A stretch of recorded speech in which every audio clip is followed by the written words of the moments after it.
जय हिंद। तो अगर आप पढ़ाई नहीं कर रहे हैं अभी भी तो तैयार हो जाइए पढ़ने के लिए, क्योंकि जब एग्ज़ाम आएगा तो फिर उस समय का जो प्रेशर हो जाएगा आप झेल नहीं पाइएगा, चीज़ याद नहीं हो पाता है।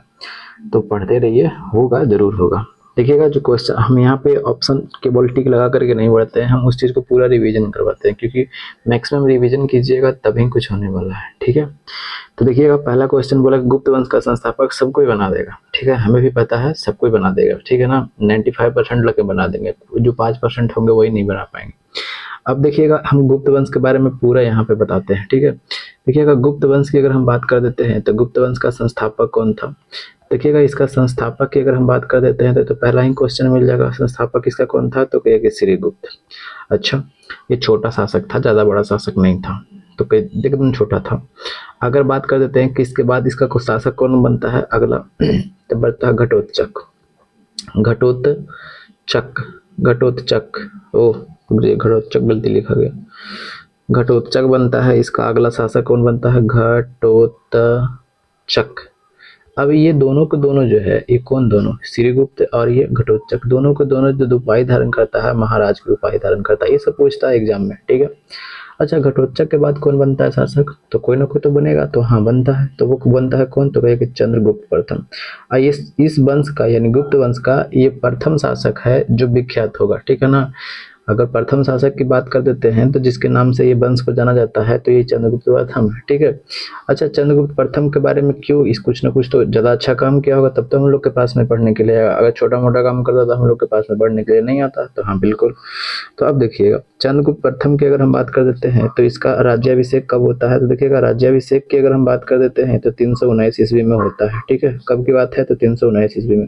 जब 319 ईस्वी में राज्याभिषेक होता है तो एक संवत चलाता है। ठीक है, संवत मतलब कैलेंडर बोलते हैं उसको, एक संवत चलाता है। उस संवत का नाम क्या था, तो उस संवत का नाम था गुप्त संवत। तो पूछेगा कि गुप्त संवत किसके उपलक्ष्य में चलाया जाता है, तो कौन राज्याभिषेक किया था, तो राज्याभिषेक हुआ था। ठीक है, किसका, तो ये चंद्रगुप्त प्रथम का राज्याभिषेक हुआ था, उसके उपलक्ष्य में 319 ईस्वी में गुप्त संवत चलाया गया। ठीक है, इसकी विवाह की अगर हम बात कर देते हैं तो इसका विवाह किसके साथ में होता है, कभी देखिए डेट, एंशिएंट हिस्ट्री का डेट एकदम याद कीजिएगा, कभी भी मत याद कीजिएगा। हाँ इसका याद कीजिएगा मॉडर्न हिस्ट्री का, लेकिन एंशिएंट हिस्ट्री का शायद ही होगा, एंशिएंट हिस्ट्री में जो कोई डेट एग्जैक्टली पूछा जाता है। ठीक है, अब देखिएगा क्योंकि अलग अलग बुक में अलग अलग तरह के रहते हैं और काफ़ी ज़्यादा पुराना है तो पूरा एग्जैक्ट डेट बताना संभव बड़ी बात नहीं है।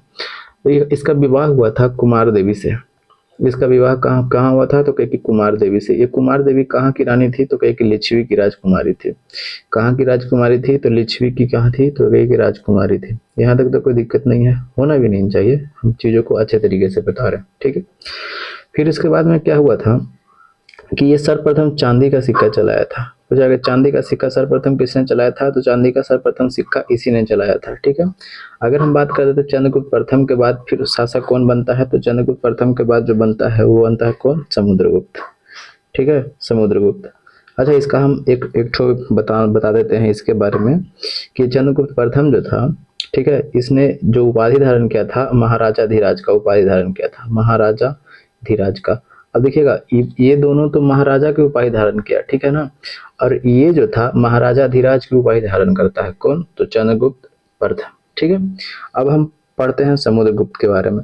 समुद्रगुप्त के बारे में कहा जाता है ये समुद्रगुप्त बनता कब है शासक, तो कहेंगे 335 ईस्वी में, बट डेट नहीं पढ़िएगा। ठीक है ना, हम बता देते हैं बट डेट नहीं याद करना है। ऐसे ही आप थोड़ा बहुत याद कर लीजिए तो बात की बात है, लेकिन डेट बिल्कुल नहीं। अगर हम बात कर देते हैं तो इसे उपाधि क्या क्या दिया गया था, इस उपाधि को जान लेते हैं। ठीक है, उपाधि की अगर हम बात कर देते हैं तो इसकी उपाधि हम लिख देते हैं यहाँ पर। ठीक है, उपाधि अगर बात कर देते हैं तो इसे क्या बोला जाता है, तो इसे अश्वमेधकर्ता बोला जाता है, अश्वमेधकर्ता। ये क्योंकि अश्वमेध ये करवाया था इसलिए इसे अश्वमेधकर्ता बोला जाता है। इसने उपाधि धारण किया था विक्रमांक की उपाधि धारण किया था। फिर इसके बाद में एक ठो और उपाधि धारण किया, परक्रमांक की उपाधि धारण किया था। तो ये सब पूछा जाता है। इसे भारत का नेपोलियन कहा जाता है। इसे क्या बोला जाता है, तो एक नेपोलियन बोला जाता है, भारत का नेपोलियन, क्योंकि अपने जीवन काल में इसने एक भी युद्ध को नहीं हारा था। ठीक है, अच्छा फिर इसकी बात कर देते हैं इसके दरबारी कवि की अगर बात कर देते हैं तो दरबारी इसका कवि कौन था, तो दरबारी कवि की बात कर देते हैं तो इसका दरबारी कवि हरिसेन था। कौन था, तो कहेगी हरिसेन था। अगर बात कर देते हैं ये दक्षिणावर्त के, दक्षिणावर्त के 12 गो राजा को क्या किया था, तो दक्षिणावर्त के 12 राजा को क्या किया था, ये हराया था। और आर्यावर्त की बात कर देते हैं तो आर्यावर्त के कितने राजा को हराया था, तो इसने 9 राजा को क्या किया था, ये हराया था। ठीक है, इसने 9 राजा को क्या किया था, हराया था। ठीक है, अब देखिएगा इसके बाद कौन बनता है, तो समुद्रगुप्त के बाद कौन बनता है, तो कहे कि चंद्रगुप्त द्वितीय बनता है। समुद्रगुप्त के बाद कौन बनेगा भाई, तो कहे कि चंद्रगुप्त द्वितीय बनता है। इसने जो उपाधि धारण किया था वो पूछा जाता है। तो उपाधि की अगर बात कर देते हैं तो ये उपाधि धारण क्या किया था, तो कहे कि विक्रमादित्य का, विक्रमादित्य का। ये विक्रमादित्य का उपाधि जो धारण कब किया था, इसने शकों को हराया था। किसको हराया था, तो शकों को हराने के बाद में इसने जो उपाधि धारण किया था, शकों को हराने के बाद। ठीक है, शकों को हराने के बाद जो उपाधि धारण किया था, उपाधि का नाम क्या है, तो कह के विक्रमादित्य। कोई दिक्कत तो नहीं है, तो नहीं। ठीक है, उपाधि काफी ज्यादा पूछा जाता है इसलिए हम यहाँ पे बता भी रहे हैं। ठीक है, अब देखिएगा विक्रमादित्य की अगर हम बात कर देते हैं तो इसके दरबार में जो था ना, इसके दरबार में एक कवि रहता था। ठीक है, वो कवि का नाम क्या था, तो उस कवि का नाम था साब। ठीक है, उस कवि का नाम क्या था, साब। तो ये भी पूछा जाता है कि साब कवि जो था किसके दरबार में रहता है। सिर्फ और सिर्फ स्टेटमेंट देकर के ऐसे पूछ देगा तो अगर पता है तो बताइए, वरना आगे बढ़िए। तो क्वेश्चन तो गया ना, अगर नहीं पता है तो ऐसे छोटे छोटे चीज आपको ध्यान में रखना पड़ता है। ठीक है, अच्छा, इसके दरबार में 9 गो व्यक्ति रहते थे, वो विद्वान थे। उस 9 गो को पूछा जाता है, तो वो पूछा जाता है। और ये भी बता देते हैं कि ये भी जानते हैं कि फाहियान जो आया था, ये फाहियान इसी के शासनकाल में आया था। ठीक है, भारत जो आया था। अच्छा, एक जो अब हम बताने वाले हैं क्या, कि इसके दरबार में जो 9 गो रहते थे, जिसे आपको रत्न बोला जाता है, नवरत्न कहा जाता है, वो 9 व्यक्ति कौन थे। ठीक है, देखिएगा 9 व्यक्ति की अगर हम बात कर देते हैं तो 9 व्यक्ति को आपको ध्यान में रखना है। एक ट्रिक है, केसी की बीवी सैड है ब्रो।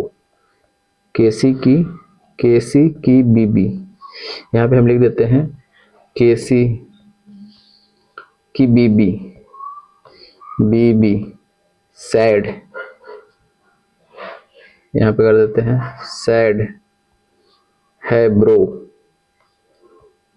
ठीक है, केसी की बीबी, देखिएगा हिंदी वाला रहेगा जो साइलेंट रहेगा, केसी की बीबी सैड है ब्रो। ये ब्रो से क्या हो गया, देखिएगा अब यहाँ पे सब लिखते चलते हैं। ठीक है, देखिएगा ये ब्रो से आपका बेताल भट्ट हो गया, बेताल भट्ट। तो पूछेगा कि बेताल भट्ट किसके दरबार में रहता था, तो बेताल भट्ट किसके दरबार में, तो चंद्रगुप्त द्वितीय के दरबार में रहता था। ठीक है, अच्छा बात है। अच्छा, ये डी से क्या हो गया, तो डी से आपका धनवंतरी हो गया। डी से क्या हो गया, तो कहिए कि धनवंतरी हो गया। ठीक है, धनवंतरी। अच्छा, ए से क्या हो गया, तो ए से हो गया आपका अमर सिंह। एस से क्या हो गया भाई, तो एस से आपका हो गया शंकु। ठीक है, अच्छा, ये के से आपका क्या हो गया, तो कालिदास। कालिदास के बारे में तो आप कहानी तो कुछ ना कुछ तो सुना होगा, सबसे प्रमुख यही व्यक्ति थे। सी से क्या हो गया, तो क्या छपनक। अब बी से क्या हो गया, एक ठो बी से देखिएगा, एक ठो तो आपने देखा बी से ब्रो से बेताल भट्ट देखा, एक ठो बी से आपका बराहमिहिर, बराहमिहिर, और एक ठो बी से बररुचि, और एक ठो आ है जो ट्रिक पे नहीं बैठता है, उसको याद रखिएगा क्या, घटक पर, घटक पर।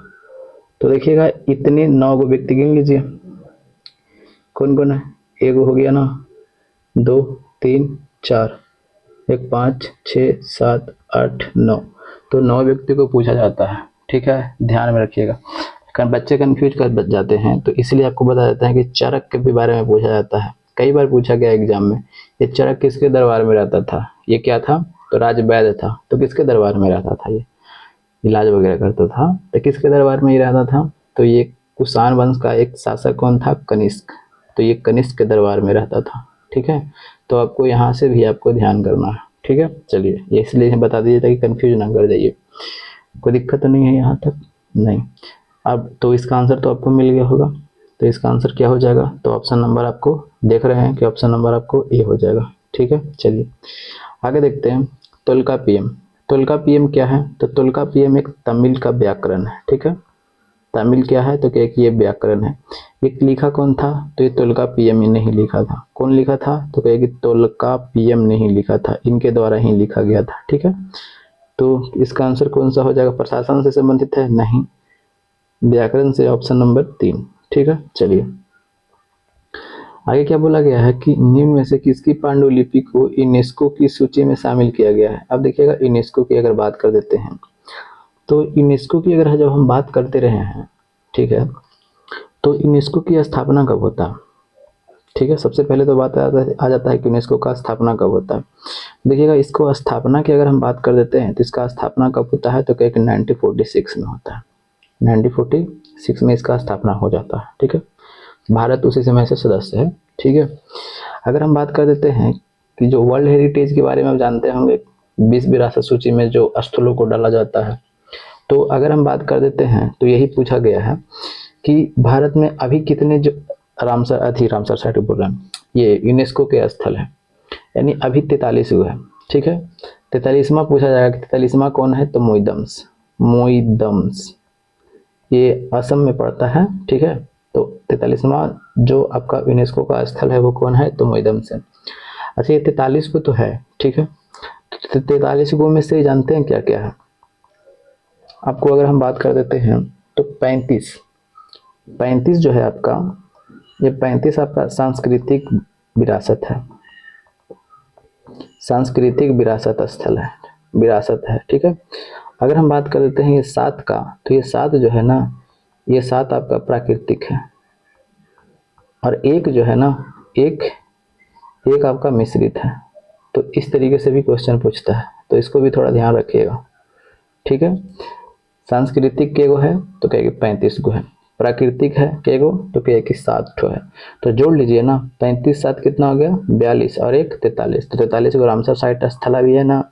लेकिन पूछा कि 43वां कौन था, तो यहाँ पे हम लिख देते हैं 43 जो नंबर का जो है वो कौन है, तो कहिए कि ये मोइदम्स है। ठीक है, समझ में आ गया। अब हम पूछा गया, ये तो हो गया यूनेस्को के बारे में। अब देखिएगा, अगर हम बात कर देते हैं किसकी, कि पांडुलिपि किसको यूनेस्को की सूची में शामिल किया गया। अब ये जो ऑप्शन दिया गया है, तो यूनेस्को में किसे शामिल किया गया है, तो ऋग्वेद को क्या किया गया है, शामिल किया गया है। अब हम बात कर देते हैं ये यूनेस्को के बारे में, ऋग्वेद के बारे में। तो ऋग्वेद के बारे में क्या बात करें, जानते ही हैं सब, ठीक है ना, क्योंकि वीडियो फिर ज़्यादा लंबा हो जाएगा। आगे देखिएगा, पुरातन अवशेषों के कालक्रम के निर्धारण किस पद्धति से द्वारा किया जाता है। तो सबको पता है कि कार्बन 14 पद्धति के द्वारा किया जाता है, लेकिन ये नहीं पता होगा कि इसका खोज किसने किया था।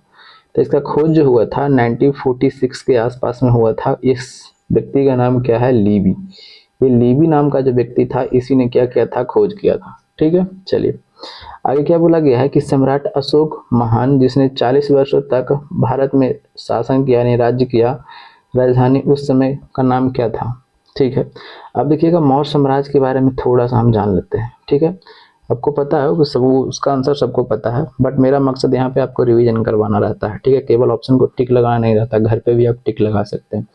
अब देखिएगा, हम बताने वाले क्या है, तो क्या कि मौर्य वंश। थोड़ा सा झलक दे देते हैं, एक बार नहीं बताएंगे। ठीक है, एक बार बताएंगे तो आपको दिमाग से स्लिप कर जाएगा, पढ़ने के लिए रहेगा तो नाम तो रहेगा कि हाँ पढ़ लिया, बट याद नहीं रहेगा। देखिएगा, मौर्य वंश के अगर हम संस्थापक की अगर हम बात कर देते हैं, तो इसका संस्थापक कौन था, तो कहे कि चंद्रगुप्त मौर्य था। ये चंद्रगुप्त क्या था, तो कहे कि मौर्य था। ये 322 ईस्वी में गद्दी पर बैठता है। इसका जन्म की अगर हम बात कर देते हैं, तो इसका जन्म कब होता है, तो 345 ईसा पूर्व में होता है। इसका जन्म कब होता है, तो इसका जन्म 345 ईसा पूर्व में होता है। यहाँ तक तो कोई दिक्कत नहीं है, तो नहीं होना भी नहीं चाहिए। बात कर देते हैं कि इसको यानी विष्णुगुप्त जो था, विष्णुगुप्त जिसको आप चाणक्य बोलते हैं, इसी के ये विष्णुगुप्त इसी के सहायता से क्या करता है, ये चंद्रगुप्त मौर्य की सहायता से क्या करता है, ये जो घनानंद है ना, ये घनानंद को क्या कर देता है, ये हरा देता है। ठीक है, गद्दी से हटा देता है, मगध के साम्राज्य पर ये बैठा हुआ था। तो विष्णुगुप्त चंद्रगुप्त मौर्य की सहायता से, इसको बारे में थोड़ा सा कहानियां हम बताना चाह रहे थे, बट सोचे कि कुछ ज़्यादा टाइम ले लेगा, वो तो फिर इसलिए हम डायरेक्ट बता दिया, ठीक है ना, कि जंगल में खेल रहा था, ये कर रहा था, उसमें एग्जाम में नहीं पूछा जाता, सोचे कि स्किप कर देते हैं उसको, ठीक है। तो घानानंद को क्या करवा देता है, ये चंद्रगुप्त मौर्य की सहायता से घानानंद को क्या कर देता है, हरा देता है, और फिर इसके बाद में इसका प्रधानमंत्री खुद बनता है। कौन? चंद्रगुप्त मौर्य का प्रधानमंत्री कौन बनता है? तो क्या कि विष्णुगुप्त बनता है, ठीक है। अगर हम बात कर देते हैं चंद्रगुप्त मौर्य का, तो चंद्रगुप्त मौर्य जो था ये जैन धर्म के उपासक था। किसका उपासक था? तो क्या कि जैन धर्म का, ये जैन धर्म का था। इसके यानी भद्रबाहु की अगर हम बात कर देते हैं, ये भद्रबाहु का जो से क्या करता है, ये जैसे में क्या होता है ना कि इसके शासन काल में, ये चंद्रगुप्त मौर्य के शासन काल में 12 वर्ष तक अकाल पड़ता है। तो ये भद्रबाहु कहता है कि देखिए, आपके राज्य में जो 12 वर्ष तक अकाल पड़ा है, तो आप अपना प्राण को त्याग कर दीजिए संलेखन विधि के द्वारा, तो आपकी जो प्रजा की जो समस्या है, यानी जो अकाल पड़ रहा है, वो खत्म हो जाएगा। तो ये कहाँ जाता है? तो ये चंद्रगुप्त मौर्य कर्नाटक के श्रवणबेलगोला में जाता है, श्रवणबेलगोला में, और भूखे प्यासे क्या कर देता है? अपना जान को त्याग देता है। श्रवणबेलगोला जाता है और भूखे प्यासे अपना जान को त्याग देता है, ठीक है। इतना तो सबको पता होगा ही। अब हम बात करते हैं किसकी? चंद्रगुप्त मौर्य को जो नहीं पता रहता है, लोगों को बार बार भूलते हैं, वो हम बात कर देते हैं। ये चंद्रगुप्त मौर्य की अगर हम बात कर देते हैं, तो चंद्रगुप्त मौर्य की अगर हम बात कर देते हैं, तो ये 305 ईस्वी में किसको हराता है? तो सेल्यूकस निकेटर को हराता है। सेल्यूकस किसको हराता है? तो सेल्यूकस निकेटर को हराता है। और इसका विवाह जो होता है, इसकी एक बेटी थी, कार्निया। इसकी एक बेटी कौन थी? तो कार्निया।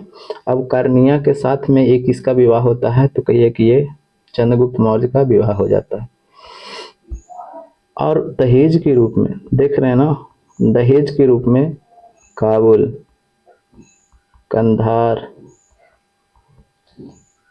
हेरात और मकरान, ये सभी इसको दहेज के रूप में मिलता है। किसको मिलता है? तो चंद्रगुप्त मौर्य को मिलता है दहेज के रूप में, ठीक है। अब देखिएगा, इसका एक राजदूत कौन था? तो राजदूत की अगर हम बात कर देते हैं, तो राजदूत कौन था? तो कहे कि मेगास्थनीज। ये चंद्रगुप्त मौर्य के दरबार में रहता था। किसका राजदूत था? तो सेल्यूकस निकेटर का राजदूत था। किसके दरबार में रहता था? तो इसी के साथ में आई थी, कार्निया के साथ में ही आई थी, कार्निया के साथ में ही आई थी, ठीक है। और इसने एक पुस्तक लिखा था, उस पुस्तक के बारे में पूछा जाता है, इसने पुस्तक क्या लिखा था? तो इंडिका। ये पुस्तक पूछा जाता है कि इंडिका जो पुस्तक लिखा गया है, ये किसके द्वारा लिखा गया है? तो मेगास्थनीज के द्वारा लिखा गया है।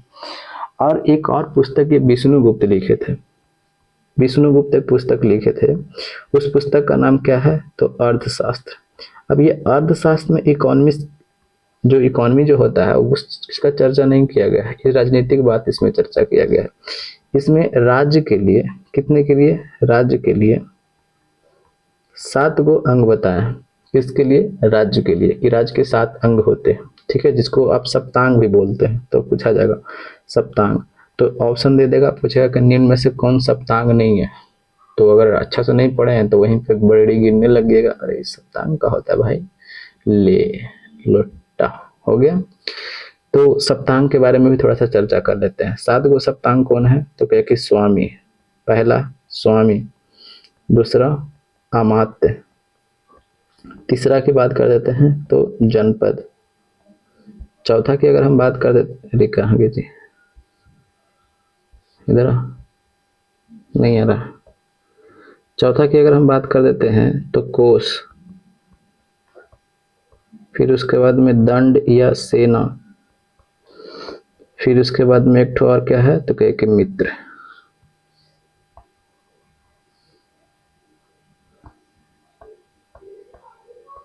तो देखिएगा, ये जो आपको 7 को अगर देखने को आपको मिल रहा होगा, ठीक है, मिटाना चाह रहे हैं तो मिटा नहीं रहा। देखिएगा, पहला आपको क्या हो जाएगा? तो पहला आपको हो गया स्वामी, दूसरा क्या हो गया? तो कहे कि अमात्य, ये सब तांग में है, ठीक है ना। तीसरा की बात कर देते हैं तो आपको जनपद हो गया, ठीक है। चौथा की अगर बात बोल रहे हैं तो आपको क्या हो गया? कोस हो गया, ठीक है। पांचवा की अगर हम बात बोल रहे हैं तो देखिएगा, चौथा क्या आपको हो गया, कोस हो गया, फिर हो गया दंड, फिर उसके बाद में मित्र, फिर सेना कर लीजिए। ये सभी के सभी जो आप देख रहे हैं, इन सप्तांग जो देख रहे हैं, ये किस पुस्तक में लिखा गया है? तो ये पुस्तक में जो लिखा गया है आपको किस में मिलता है देखने को? तो अर्थशास्त्र में देखने को मिलता है, ठीक है। अब देखिएगा, तो इसका आंसर की अगर हम बात कर देते हैं तो सबको पता है, चलिए, कि सम्राट अशोक महान 40 वर्षों तक शासन किया, तो इसका राजधानी कहाँ था? तो इसका राजधानी जो था ये पाटलिपुत्र था।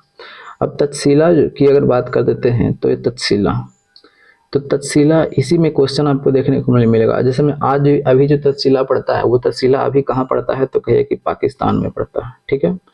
तक्षशिला में क्या हुआ था कि विद्रोह हो गया था, ठीक है।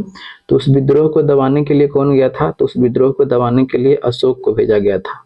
तो किसके शासनकाल में विद्रोह हुआ था? तो अशोक के पिताजी कौन थे? बिंदुसार। तो यही बिंदुसार के शासनकाल में क्या था कि तक्षशिला में विद्रोह हुआ था, और फिर उसके बाद में अशोक को भेजा गया था दबाने के लिए, ठीक है। चलिए, तो ये दबा दिया था। आगे देखते हैं क्या कि प्राचीन नगर तक्षशिला निम्नलिखित में से किसके बीच में स्थित है? तो अभी तक्षशिला के बारे में हमने देखा था, तो तक्षशिला पड़ता कहाँ है? पाकिस्तान में। तो देखिएगा, ये है सिंधु और यहाँ से निकलता है झेलम, और सिंधु और झेलम के बीच में आपको देखने को मिलता है क्या? तो कहिए कि तक्षशिला आपको देखने को मिलता है, ठीक है। क्या मिलता है? तो आपको यहाँ पे तक्षशिला देखने को मिलता है। तो इसका आंसर हो जाएगा कौन सा? तो सिंधु और झेलम, ऑप्शन नंबर आपको ये हो जाएगा, ठीक। अब देखिएगा, पूछा गया है हड़प्पा सभ्यता संबंधित है।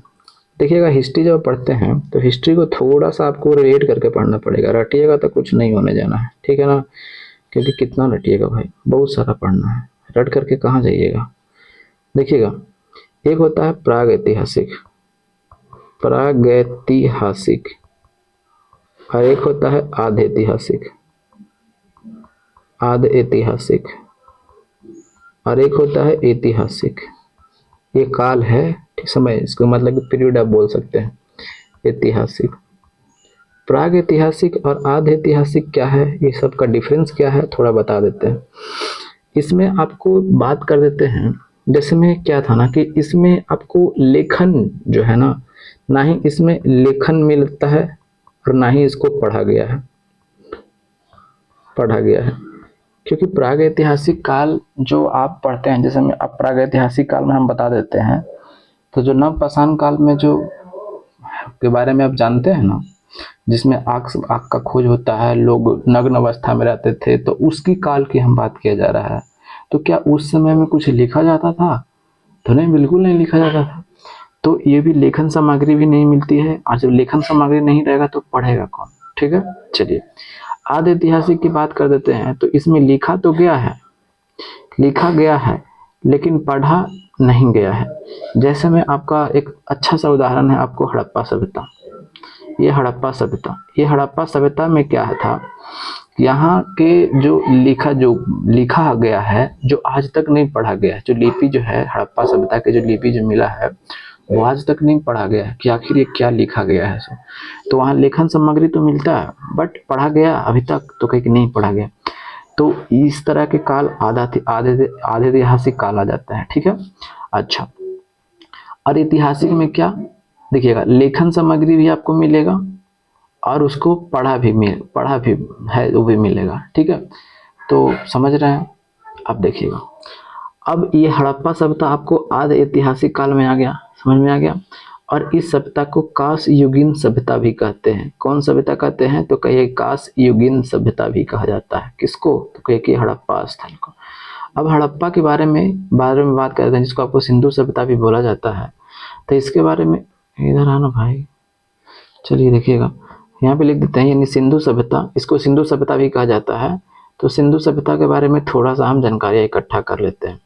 देखिएगा, इसकी खोज की अगर हम बात कर देते हैं तो इसका खोज 1921 ईस्वी में होता है, खुदाई के दौरान, ठीक है। किसने किया था? तो क्या कि दया राम साहनी ने किया था, ठीक है, साहनी ने किया था। इसमें कई सारे स्थल को खोज किया गया था। देखिएगा, जैसे में आप ये मोहनजोदड़ो की बात कर देते हैं, तो ये पड़ता कहाँ है भाई? तो क्या कि ये पाकिस्तान में पड़ता है, ठीक है। ये कौन सी नदी के किनारे स्थित है दोस्त? तो क्या कि ये सिंधु नदी के किनारे स्थित है, ठीक है। अगर हम बात कर देते हैं ये मोहनजोदड़ो का, तो ये हड़प्पा स्थल का यानी सिंधु सभ्यता का सबसे बड़ा स्थल है, ये सबसे बड़ा स्थल है। लेकिन एक पूछेगा, ये तो हड़प्पा सभ्यता का, हड़प्पा सभ्यता भारत में भी है और पाकिस्तान में भी है। लेकिन अगर पूछ दे यही से क्वेश्चन आपसे कि अच्छा भाई ये बताओ हमको कि भारत में हड़प्पा सभ्यता का स्थल कौन है जो सबसे बड़ा है, तब क्या कीजिएगा। तो भारत में हम कब बोल देते हैं कि भारत में कौन है भाई, तो कहे कि भारत में है राखी गढ़ी। भारत में कौन है, तो कहे कि राखी गढ़ी। ये राखी गढ़ी कहाँ पड़ता है, तो कहे कि ये हरियाणा में पड़ता है। कहाँ में, तो कहे कि ये हरियाणा में पड़ता है। ठीक है। अच्छा, अब एक हड़प्पा है, ये हड़प्पा कौन नदी के किनारे बसा हुआ है, तो रावी नदी के किनारे बसा हुआ है। ठीक है। और एक है रोपड़। रोपड़, ये रोपड़ कहाँ, कौन नदी के किनारे बसा हुआ है, तो कहे कि सतलज नदी, सतलज नदी सतलज नदी के किनारे बसा हुआ है। ठीक है। अच्छा, एक है कोट दीजी।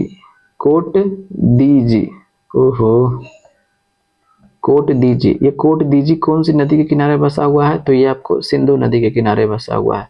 बात कर देते हैं लोथल, ये लोथल कौन नदी के किनारे बसा हुआ है, तो कहीं कि भोगवा नदी के किनारे बसा हुआ है। समझ में आ रहा है ना यहाँ तक। तो चलिए अब इतना ही तक रखते हैं, क्योंकि फिर ज़्यादा बताएंगे तो फिर होज पच हो जाएगा। तो इसका आंसर कौन सा हो जाएगा, काशी युगिन से ऑप्शन नंबर 1 हो जाएगा। ठीक है।